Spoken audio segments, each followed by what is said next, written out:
ঠাকুর, মা ও স্বামীজির চরণে প্রণাম নিবেদন করে শুরু করছি স্বামী গম্ভীরানন্দ মহারাজ কর্তৃক সম্পাদিত উদ্বোধন কার্যালয় থেকে প্রকাশিত শ্রীরামকৃষ্ণ ভক্ত মালিকা, ভগবান শ্রীরামকৃষ্ণদেবের অন্তরঙ্গ ও বিশেষ কৃপাপ্রাপ্ত ভক্ত মণ্ডলীর সম্বন্ধে এই গ্রন্থে বর্ণনা রয়েছে।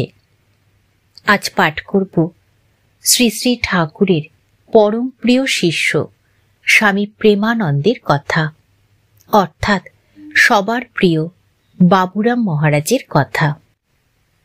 আজ ষষ্ঠ পর্ব। প্রেমানন্দের জীবন ভাবপ্রবণ না হইলেও বিশেষ বিশেষ ক্ষেত্রে তিনি নিজে প্রেমে মাতিতেন, অপরকেও মাতাইতেন। বৃন্দাবন হইতে তাহার আনিত মালা ও তিলক পরিয়া স্বামী বিবেকানন্দ একদিন বেলুর মঠে ভাবে কয়েক ঘণ্টা হরিনাম সংকীর্তনে মত্ত হইয়াছিলেন।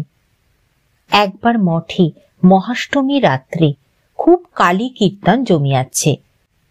আনন্দে বিভোর বাবুরাম মহারাজ শরৎ মহারাজের পার্শ্বে বসিয়া আছেন। অকস্মাৎ ভাবাবেগে শরৎ মহারাজকে ধরিয়া বলিলেন, ভাই, তোমায় আজ গান গাইতে হবে। দেখছ না কত আনন্দ, তোমার গান ছাড়া আনন্দ যেন পূর্ণ হচ্ছে না। শরৎ মহারাজ যতই বলেন, অনেকদিন অভ্যাস নেই, হঠাৎ গাইব কি করে? বাবুরামের আগ্রহ ততই বাড়িয়া যায়।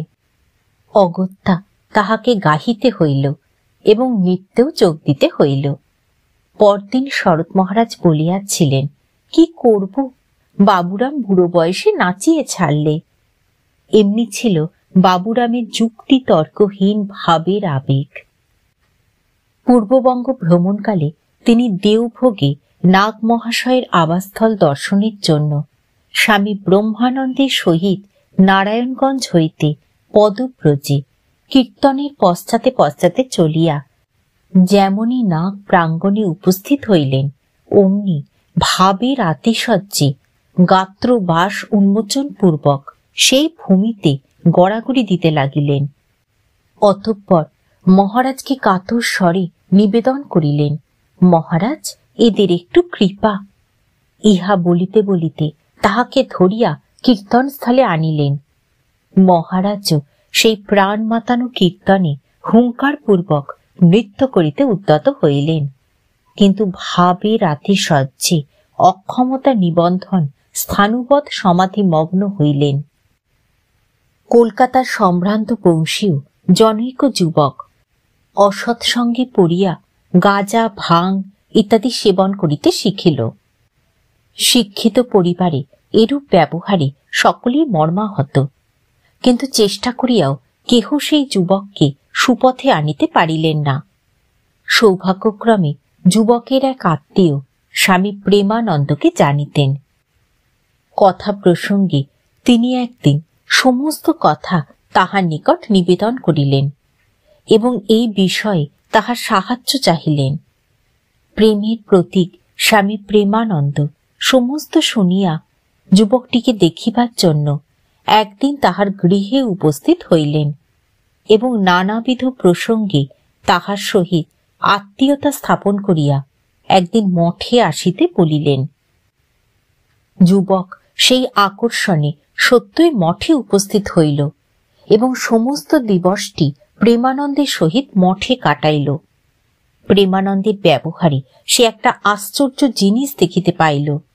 সকলেই তাহাকে ভৎসনা করে, তাহার প্রতি ঘৃণা প্রকাশ করে, এমনকি তাহার সান্নিধ্য অবাঞ্ছিত মনে করে। আর এই একজন সর্বত্যাগী শুদ্ধচিত্ত সাধু সেই সকল অসৎ অভ্যাসের বিন্দুমাত্র উল্লেখ না করিয়া, কোনো কিছু পরিত্যাগের আদেশ না দিয়া, কেবলই একটি অতি লোভনীয় উচ্চাবস্থার আদর্শ জাজ্জল্যমান রূপে সম্মুখে তুলিয়া ধরিলেন। অবহেলার পরিবর্তে যুবক পাইল আদর। একদিকে উশৃঙ্খল জীবন আর অপরদিকে নিঃস্বার্থ প্রেম। এই প্রেমের আবেদন বড়ই প্রবল। যুবক দিনান্তে গৃহে ফিরিল, কিন্তু শীঘ্রই এক অজ্ঞাত আকর্ষণে বেলুর মঠে ফিরিয়া আসিল।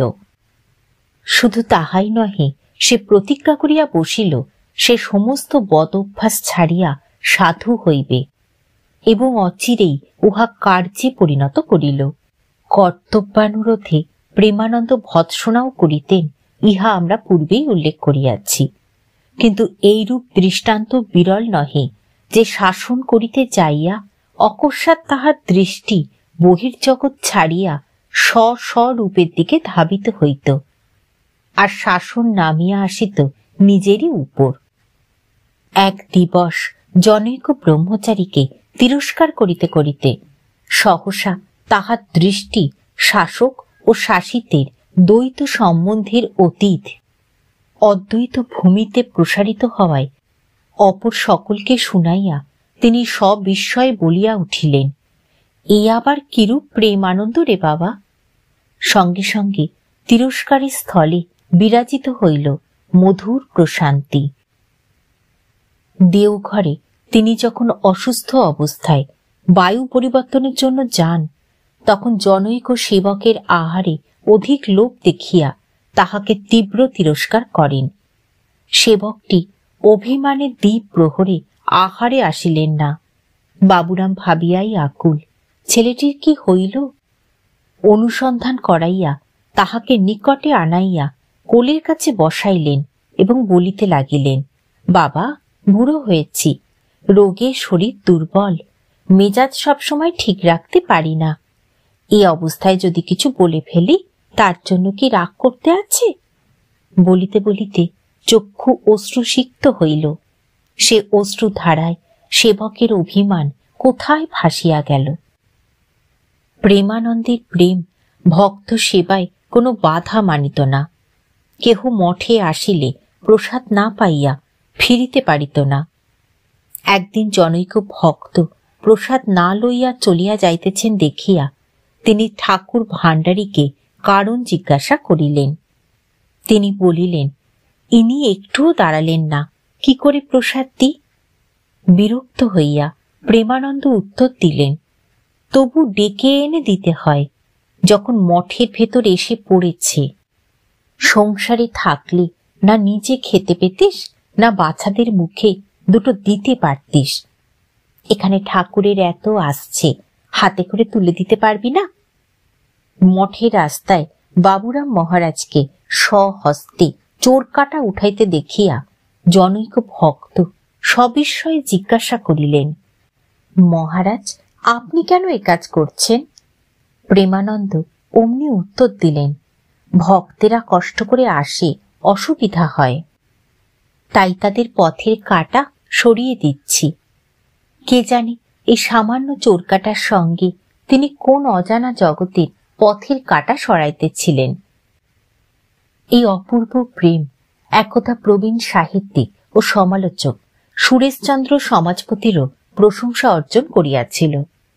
একদিন পংক্তি ভোজনকালে অভ্যাসানুযায়ী আহারস্থলে ঘুরিতে ঘুরিতে প্রেমানন্দ মহারাজ সমাজপতি সকাশে উপস্থিত হইয়া স্মিত মুখে বলিলেন, আপনাকে অভ্যর্থনা করিতে পারি তেমন সম্বল, বাক্য, ভাব, ভাষা কোথায় পাব?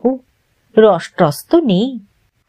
আপনার কলমের ডগায় রস টসটস করে। সমাজপতি হার মানিবেন কেন? তিনি প্রত্যুত্তরে বলিলেন, আপনার কথায় আপনিই ঠকলেন। স্বীকার করলুম, আমার কলমের ডগায় রস আছে, কিন্তু আপনার রস চলায় ফেরায়, কথায়, কাজে, দেহে ও প্রাণে। আরো কি বলিতে চাহিয়াছিলেন, কিন্তু আত্মপ্রশংসায় নিপীড়িত প্রেমানন্দজি পৃষ্ঠ প্রদর্শন করিলেন।